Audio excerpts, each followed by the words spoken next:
Good evening. My name is Valerie Herrera, and I am an occupational therapy assistant student with St. Catherine University. Thank you for having me this evening. I'm here to talk about what assistive devices are to better assist your everyday life. So what is an occupational therapist, or what is occupational therapy? Occupational therapy, or OTs, which most people know them as, what they do is that they focus on helping you complete meaningful activities in your everyday life. And whether this can be dressing every day in the morning, showering, adjusting your shower so where you can prevent any type of falls, or if you fall off balance, what we can do is we can go into your bathroom and we can be like, hey, you know what, it's safer if you can get into the bathroom like this. Also, anything that has to do with moving around, eating, socializing, leisure activities, or even getting out in the community, giving you that push to get out in the community and still be able to be enjoying life and being as safe as possible. Also, they can help by developing a plan to get you back to do what is most important to you, whether that has to do with recovering or maintaining your physical and mental state, also known as cognitive state. So what are assistive devices or equipment? So what they are is there are any tool that help someone to do something that they might not be able to do well, or need a little bit of assistance, or they can't even do at all. So who would this benefit? These devices or equipment, they help people overcome a handicap, or such as mobility, vision, mental dexterity, or hearing loss. So anything that can help you kind of put an easier way to living with a disability. So what are assistive devices? Again, why do we use these assistive devices or equipment? We want you to maintain or improve your quality of life. Being able to function and have independence can help you facilitate your participation, you're getting around your family, and even it will enhance your overall well-being, and that only kind of helps your mental state as well. It can also help prevent secondary health conditions or accidents. And I have these pictures up here. Right here we have someone that is using a reacher.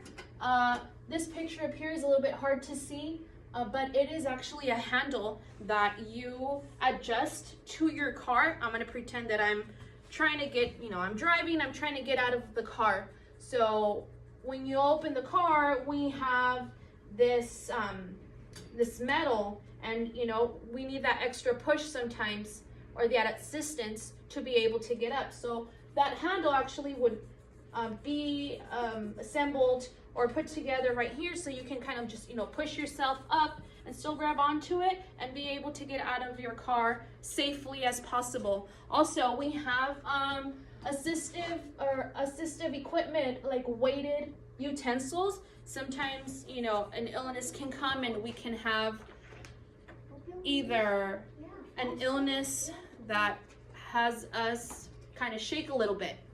We'll shake, and what a weighted utensil does is that it will kind of calm down your shaking, yeah, that's what it's called, shaking of your hands. So what that does, it's weighing down your arm, and while you're trying to eat, it kind of calms down your ability to eat, to shake your hand. Also, we have this reacher. I didn't find that specific reacher, but I was able to find one of these. And so if you're having a hard time being able to reach out for your shirt or your socks or anything in the morning, usually these would have some tongues but this is also a dressing aid stick. So, you know, I have a shirt right here on the table. I would go ahead and grab it. I would hand this to myself, and I can just put this down, and if I need something else, I'll be able to grab onto it and grab my next object to change. Also, these reachers have some tongs at the end, and they are very beneficial if you're trying to cook for something and your top shelf is really up high and you're not able to grab a container or a seasoner, or you know, something that you're going to use for cooking. You're going to grab your reacher and go ahead and grab that, and that will prevent any type of you having to get up on a stool, and that can cause a fall, and we want you to be able to be as safe as possible again. So again, what do these assistive devices or equipment look like? These right here are usually used for dressing. This is a dressing stick, kind of like this one right here. We have a shoehorn. Thank you. We have a shoehorn, an hourglass sponge, and what that hourglass sponge does is that it has a sponge at the end, has an elongated lever, and for those that can't reach all the way back, you grab it and you kind of, you know, you're showering yourself and you're cleaning yourself with that sponge. Also a sock aid. That sock aid, I have one right here, and what this one does, I'm actually going to take off my shoe and I'll show you guys. Can you turn on the lights, please? Thank you.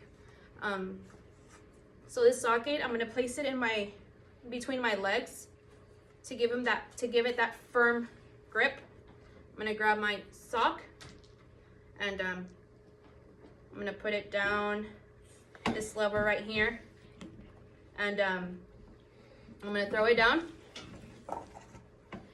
And I don't know if you can see, but I'm gonna work my foot down and through the middle. There's like a little canal that you work your heel through.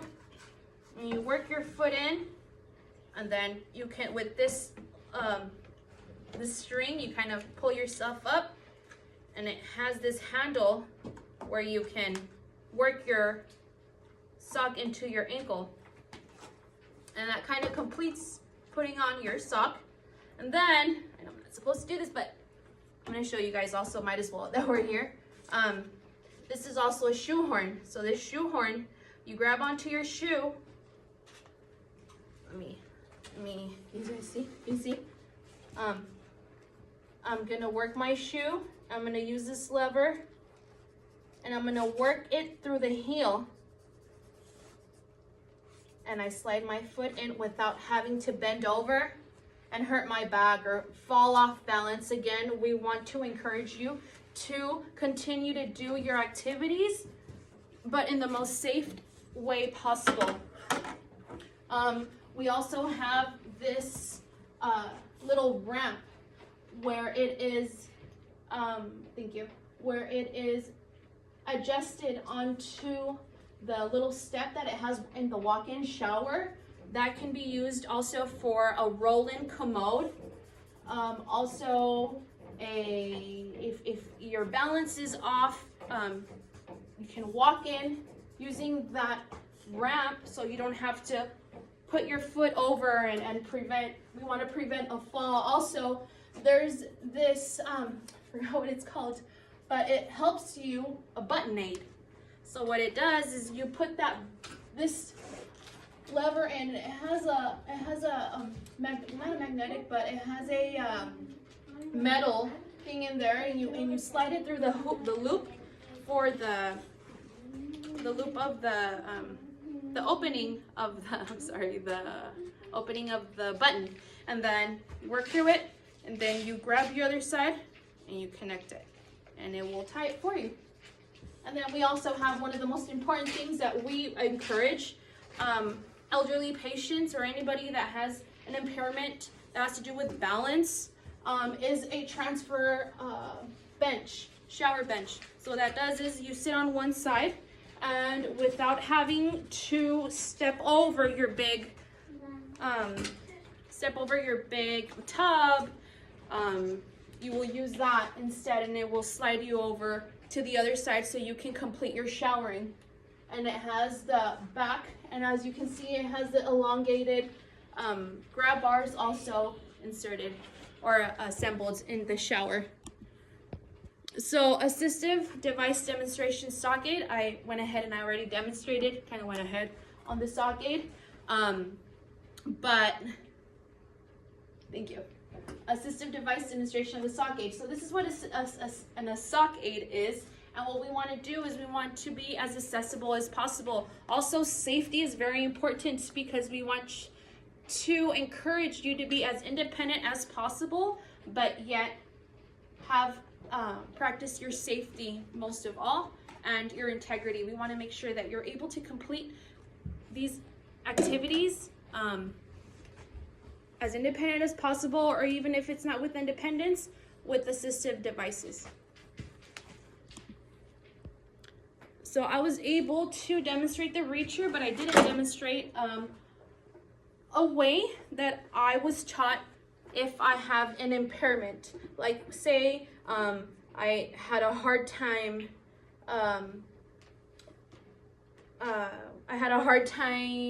reaching over my shoulder. Well, I'm going to pretend that I have an impairment of being able to raise my hand. So what I'm going to do is I'm going to sit at the corner of my chair, or even if in this case it's a bed, sit in the corner of your bed. This is the arm that hurts me the most. So always work with the arm that hurts you the most. So I know you guys can't see, but I'm going to try. So first you're going to work your way in through the affected arm first. You're going to grab the opening and work it all the way up to your arm because you want to make sure that you don't hurt yourself. And then the other arm that's pretty good, I'm going to work my other arm through the other loop. And then still having balance. If your guys don't have balance, don't do it at all then. Want to make sure you grab the opening, slouch a little bit over, and work it through. And then work it down your arms, kind of shimmy it through. And again, this is with working with one hand if your arm is affected and you don't have that much mobility in you. That's one way. And then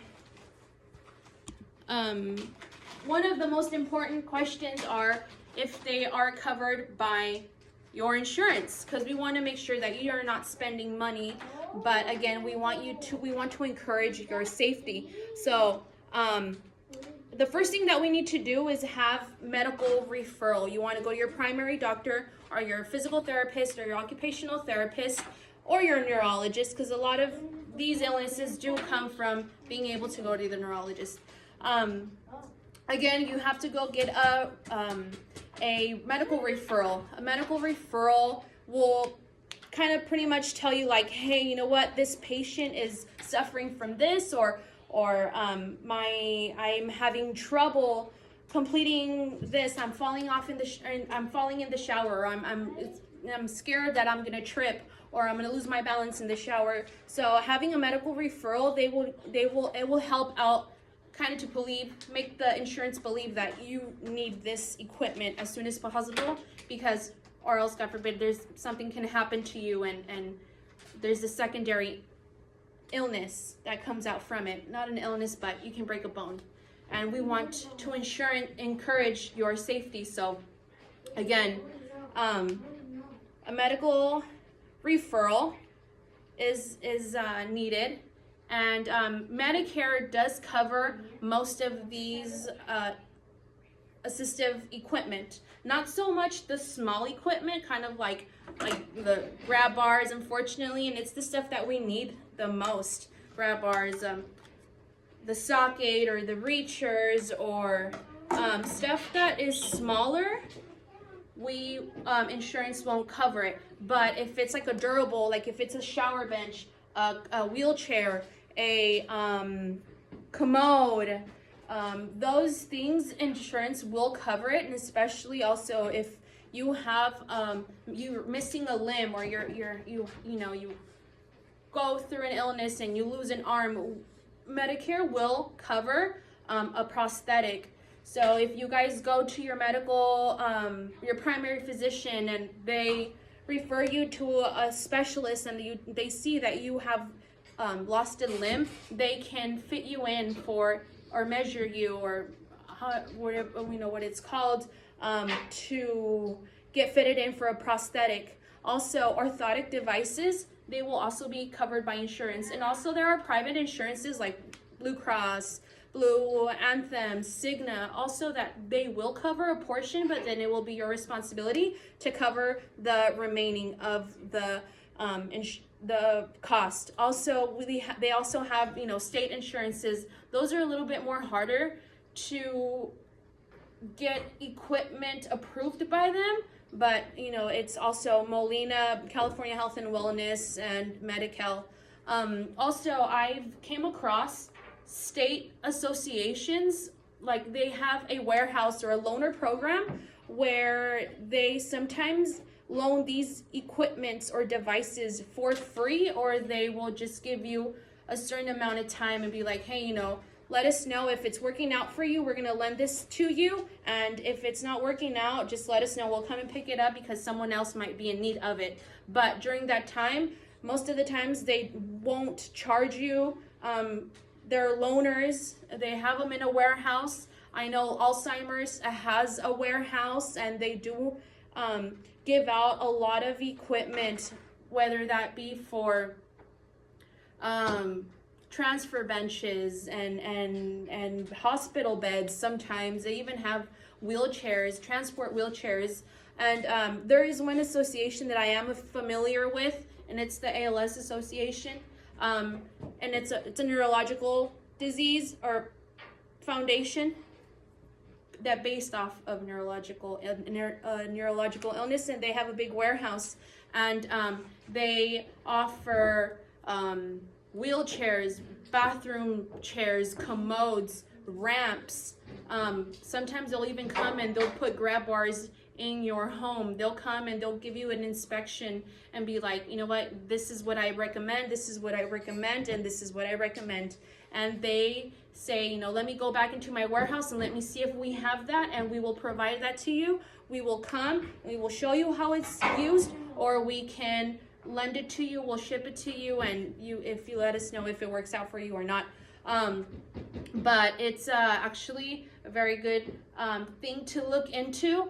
Again, we want to promote your guys' everyday well-being. We want you, and we want to encourage you to be as independent as possible, and we want you to still enjoy life even though there is an illness that is present. But overall, I did provide a handout that should it's in the back of the class if you guys didn't get any. I know it's a little bit windy, but it shows some resources, or you know, some places where you can actually go here in the valley and pick up some of these equipments. It's we have I know this grab bar, you guys can use it throughout the house, and as long as there's a flat surface, you can just kind of pop, I don't know if it'll work, but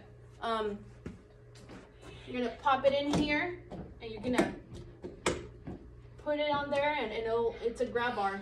It's not that safe here, but there's these grab bars, and they usually range about from $15 to $40 depending on what the material you want and how durable you want them to be. But also this one I bought at Walgreens. I know they also have it at Walmart.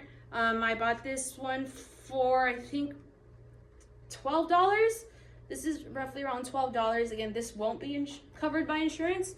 And then this dress aid stick and the shoehorn, this one was a little bit more pricier. It was like around $15, $18. But I know they have a lot of medical supply stores here in the valley. Here on Main Street, they have a few, and then they have some. Walgreens is really good with their equipment, and Walmart is a little bit more picky with the stuff that they have. But again, there's a pamphlet or handout in the back, and you guys are free to grab that. And if you guys have any questions, I will be glad to show you what I know. I'm still a student, so I'm still kind of trying to learn as I go. But again, thank you so much for being so patient with me, and hope you guys have a good evening.